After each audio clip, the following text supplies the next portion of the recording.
We interrupt our program to bring you this important message. The Oregon Trail. How many times have you died of dysentery? I don't know. Classic game that most people grew up with, playing in school probably most often. On an Apple IIe. Oregon Trail, they turned it into a card game, which I think is exclusively sold at, yes, only at Target. For some unknown reason. That's kind of strange. Yeah, it's like, only at Target can you get this. So of course I grabbed it. It was pretty cheap. It was like 12 bucks or something. Played it a lot, so I have good... Now you have extensive experience. Yeah, I have extensive, probably more than anybody else out there. Anybody? Anybody. Even the people who created it. Wow. Yes. Wow. That's impressive. It is. Okay, so the object of the game, obviously, is to set out through the West and survive. Sure. Now, in this game, you play together. You're not playing as against each other. You're all together trying to travel through the West and make it. I already don't like it. Right, exactly. Eric's not a fan of having to cooperate. So you start at Independence, and you have to finish in Willamette Valley, Oregon. So you place these two separate from each other, I think they say 3 feet apart on the table while you're playing. 3 feet? Yeah. It's a little much. Insane. It's a little insane. You are dealt trail cards, which have on the back of them all the different trails that you can... Okay. And these you play along the way as your trail. And they can only... the trail has to connect. You can't have them off-center, like they have to actually connect. Gotcha. You know what I mean? You can flip them around upside down this way, but they have to stay. Right.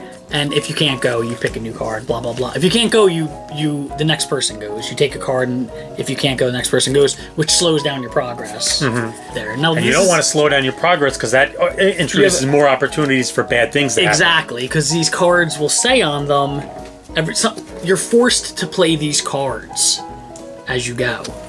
And a lot of the cards will say that you have to pick a calamity card.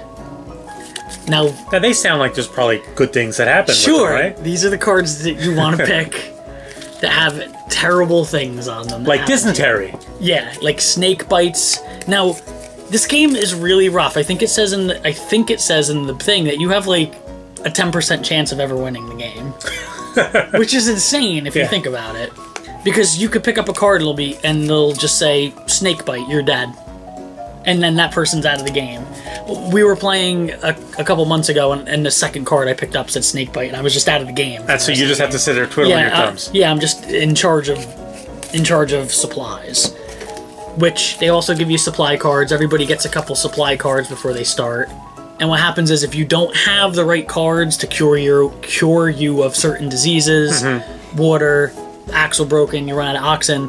By the time it gets back to you, if you don't have that card, you're dead. So you need to collect, you need to get the supplies. I get they're trying to emulate the frustration of the original, but it sounds kind of miserable. This is probably one of the first times that we're reviewing any sort of game where I can tell you that it's really not that fun. It doesn't sound very fun. The first couple times I played it with my family, it was funny because we were having a blast trying to survive. Right. But then as you play the game, like third or fourth time, you're just dying all the time. Like, people are just dying. And like you said, I get it. That's what happened in real life. But we're playing the game. Right. So it's a very simplistic game. What you're doing is you're trying to get, like I said, from start to finish, and what you're doing is you're putting these trail cards down as you go. So you're putting one down, and then another, and every 5, you put them into a pile, and that's one pile. You need 10 piles to get there.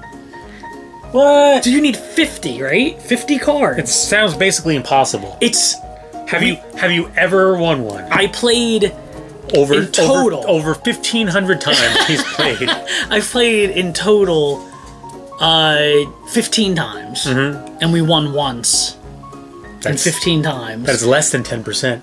And that's sometimes playing with 4 people, or 4 people 6 or 7 times in a row, where we just all died.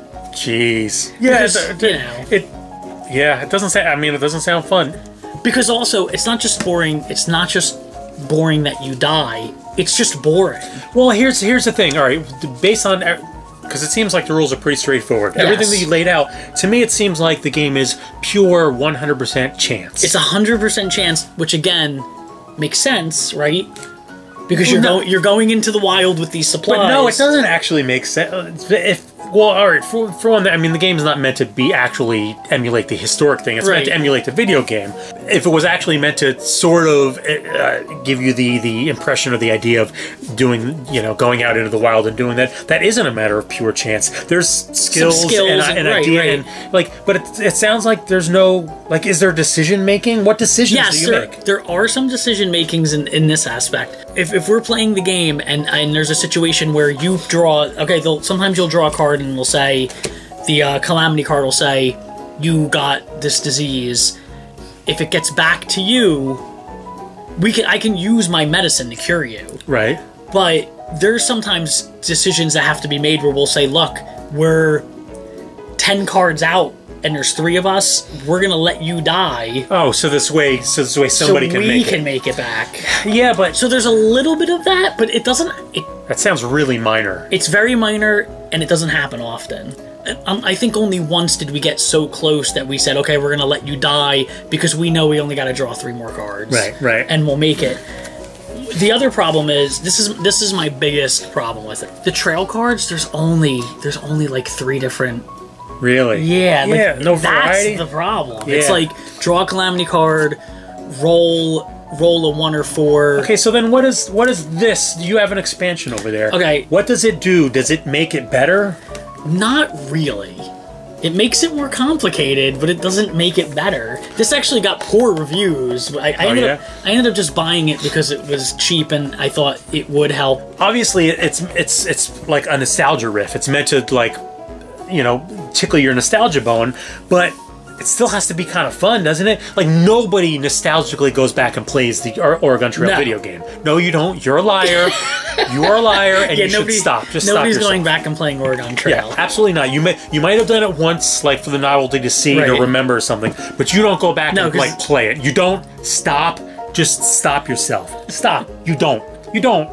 The one thing I didn't show off is in the beginning you write everybody's name down on this. What are the first names of the members of your party? And as they die, you write it on the tombstone and you write like how they died or whatever. I mean, that's kind of funny. But that's the best part of the game because the person who died is in charge of the next person and they get to write what's on the tombstone. Okay, think about this. This is the problem with the game. This was the funnest part of the game. Yeah. Was writing the silliness down on the thing. I think where they messed up, and they could fix it, whether they care or not, is adding 4 more different varieties of trail cards to mix it up. But it's a shame because it looked interesting. It's a shame, and it could have been a fun party game, right? But it's not. Especially affordable and a nice little package. Yeah. Like all the little stuff on the box with like. It's press space bar to continue, like all this little stuff that like tickles your nostalgia bone. It's a shame, but it's true. So there you go. All right, well now you've learned something today, folks. Thanks for watching. I wasn't sure if I was snapping or giving a thumbs up, and so I kind of got caught in the middle. A little bit of both. Yeah. We interrupt our program to bring you this important message.